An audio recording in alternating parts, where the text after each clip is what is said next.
Start.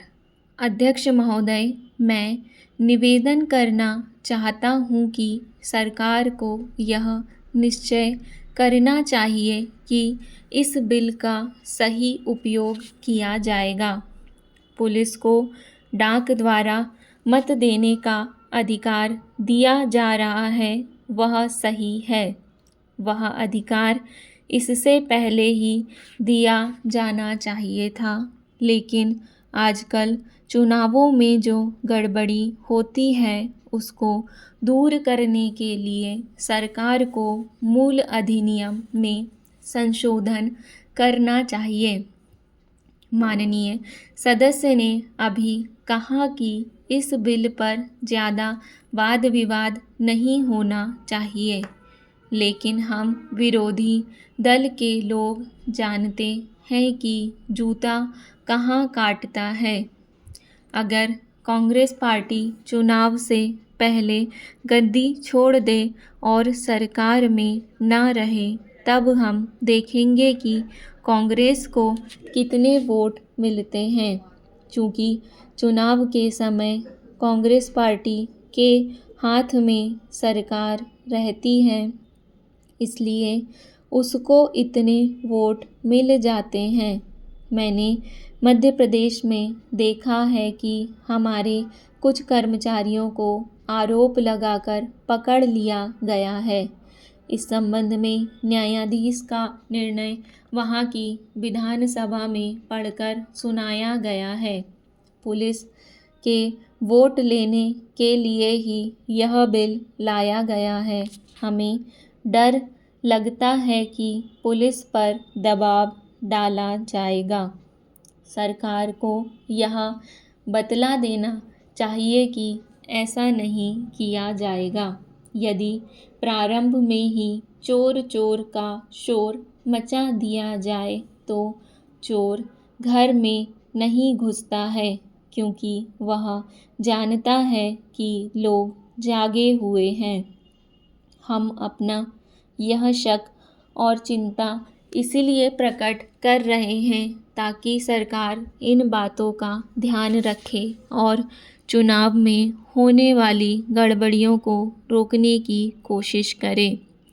यह जो छोटा सा बिल लाया गया है वह किसी विशेष मतलब से लाया गया है, जैसा कि विरोधी दल के अन्य माननीय सदस्यों ने कहा। यह बिल किसी विशेष पार्टी के हित के लिए नहीं लाया गया है। केवल अपने प्रदेश से बाहर काम करने वाले पुलिस के आदमियों को डाक द्वारा मत देने का अधिकार देने के लिए नहीं लाया गया है। मैं निवेदन करना चाहता हूँ कि अभी देश में वे स्थितियाँ पैदा नहीं हुई हैं जिनमें वह अपनी मत के अनुसार जिसको चाहे वोट दे सकें। सदस्यों ने कहा है कि मध्य प्रदेश के जो लोग नागालैंड में हैं, बेशक उनको यह अधिकार देना चाहिए, लेकिन इसके साथ साथ यह भी कहा जाता है कि हमारे राज्य में पुलिस के लोग हैं। अध्यक्ष महोदय, मैं कहना चाहता हूँ कि हर आदमी को यह अधिकार है कि जिसको वह चाहे डाक द्वारा मत भेज सके। ऐसा तो नहीं है कि सभी मत किसी एक अधिकारी के सामने ही इकट्ठा करके भेजे जाते हैं। जहाँ तक इस बिल का संबंध है वह ठीक है। वह प्रारंभ में ही आना चाहिए था और मैं इसका समर्थन करता हूँ। मैं इस सदन के माननीय सदस्यों से भी निवेदन करता हूँ कि इस बिल को पास कर दिया जाए। खेती में उन्नति न होने का कारण क्या है? उसका एक कारण यह है कि खेती से संबंधित जितने विभाग हैं उनमें आपस में समन्वय नहीं है। खेती के लिए अच्छी खाद की आवश्यकता है, पानी की आवश्यकता है, औजारों की आवश्यकता है और धन की आवश्यकता है। इन सारी चीज़ों के लिए अलग अलग विभाग हैं।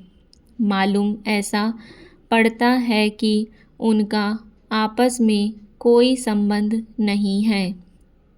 वे आपस में मिलकर कोई योजना नहीं बनाते जिससे खेती की आवश्यकताएं पूरी होती।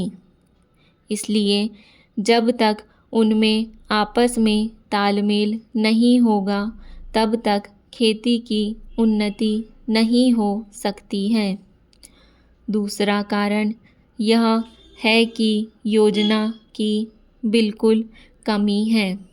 इसके अलावा कृषि कॉलेजों से निकले हुए जो स्नातक होते हैं, जो खेती की बातों को जानते हैं, उनमें से एक भी आदमी खेती करने के लिए तैयार नहीं है।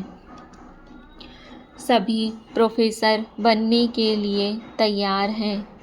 खेती के लिए कोई भी तैयार नहीं है।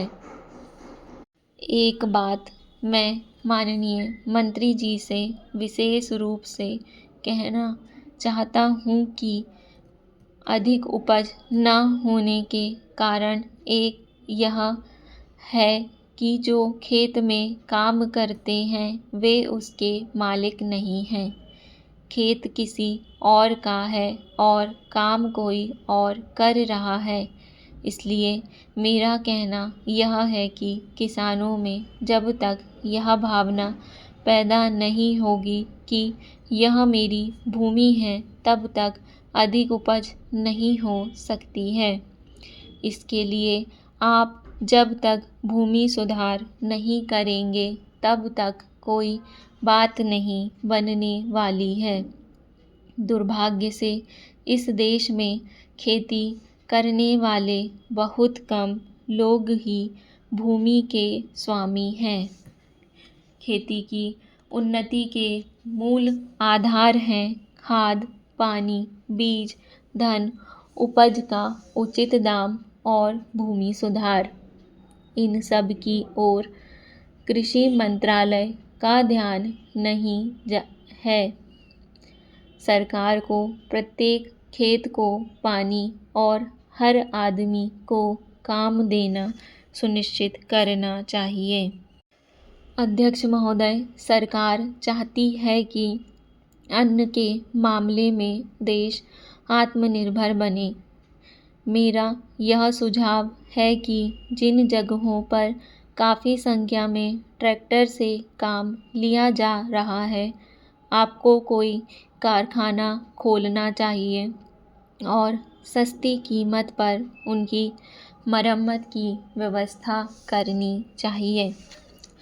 आप बाहर से ट्रैक्टर मंगा रहे हैं। मैं समझता हूँ कि यह सारा रुपया व्यर्थ किया जा रहा है। मेरा सुझाव है कि इस देश में ही ट्रैक्टर बनाया जाए।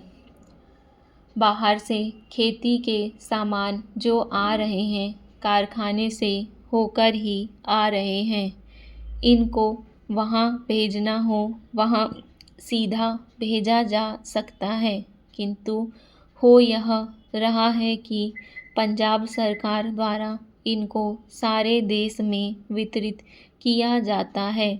चूँकि इनको पहले पंजाब भेजा जाता है, फिर सारे देश में भेजा जाता है, इसलिए खर्चा ज़्यादा लगता है। खर्चा कम करने के लिए, लागत कीमत कम करने के लिए यह आवश्यक है कि इनको सीधे भेजा जाए।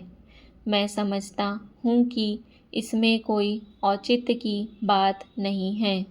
इस पर भी आपको विचार करना चाहिए। आपको किसानों की सहायता करनी चाहिए। उनकी हिम्मत आप ना तोड़ें। हमें चाहिए कि उनको हम सस्ते दामों पर खाद दें, बिजली दें, बीज दें और पानी भी दें। लेकिन ऐसा ना करके हम देख रहे हैं कि हर चीज़ के दाम बढ़ाए जा रहे हैं।